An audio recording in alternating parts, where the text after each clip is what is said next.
Good evening, good evening, good evening, folks. Welcome to another episode of Spilling Tea. I'm your host, Tiffany Daniels. We are going back to that horrible world known as the JRC, but before we do, the usual disclaimers.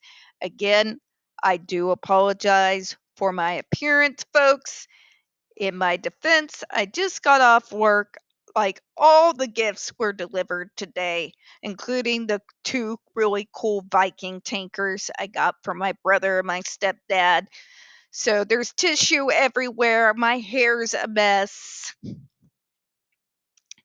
Apologies, all right? Apologies. All right. Yes, I'm wearing the same shirt you've seen in previous videos because these are my jammies, all right? This shows how little I care about physical appearance, folks.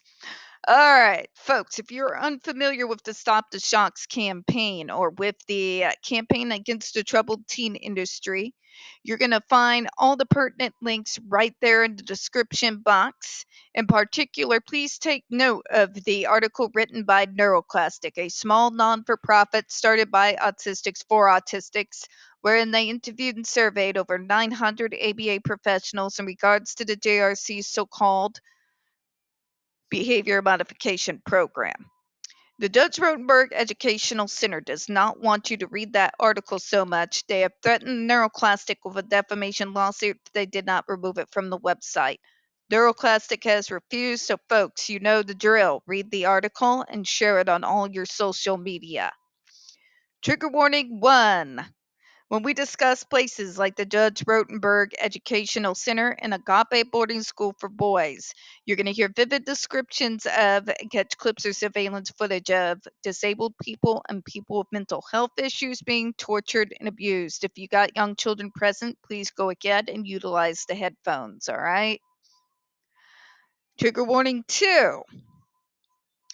This channel is marked not for kids for a reason. We use profanity on occasion and speak on dark subjects. If your child is 16 and younger and watching this, very obviously parental supervision is advised, all right?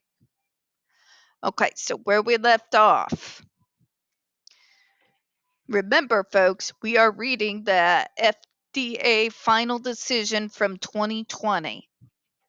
Because the medical literature likely underreports adverse events AEs, risks identified through other sources such as experts in the field, state agencies that regulate ESD use, records from the only facility that has recently manufactured and is currently using ESDs for SIB and AB, demand closer consideration. Again, here's the problem though. You're getting a little bit more specific here, which is good to see, but you're still not naming the GED device in particular as the device in question here. Okay? You can't use these broad terms when you're trying to do these kinds of bans because people like the DC Circuit Court will take that and run with it, which is what happened here. Okay? In regards to medical literature, there's not underreports. We have documents upon documents upon documents and receipt after receipt after receipt. I can understand if you feel like it's a problem that it's coming from one sole area, but again, this would not be an issue if you were more specific about which device we're talking about here. All right. As discussed in the proposed rule, these sources further support the risks reported in the literature and indicate that the ESD poses additional risks such as suicidality, chronic stress, acute stress disorder, neuropathy, withdrawal, nightmares, flashbacks of panic and rage, hypervigilance, insensitive to fatigue or pain, changes in sleep patterns, loss of interest, difficulty concentrating, and injuries from falling. All again are symptoms that any abuse survivor can immediately recognize right away. Yeah. Again, you're being overbroad because this is not the wider reports of all the ESDs on the document that are on the docket here. It's about one in particular. And all of the medical receipts, the ER documents, psychologist and psychiatrist notes all come from one specific place that use one device. Again, this is the problem here. You're trying to narrow it down without narrowing it down at all. You're not narrowing it down enough. Okay? By using that broad brush, not only are you being slightly inaccurate here, like nobody is saying that the SIBIS machine is causing the types of things that you're talking about here. At least not at the same levels that the GED device produces these sorts of things. Okay? Just saying. But let's finish the sentence, shall we?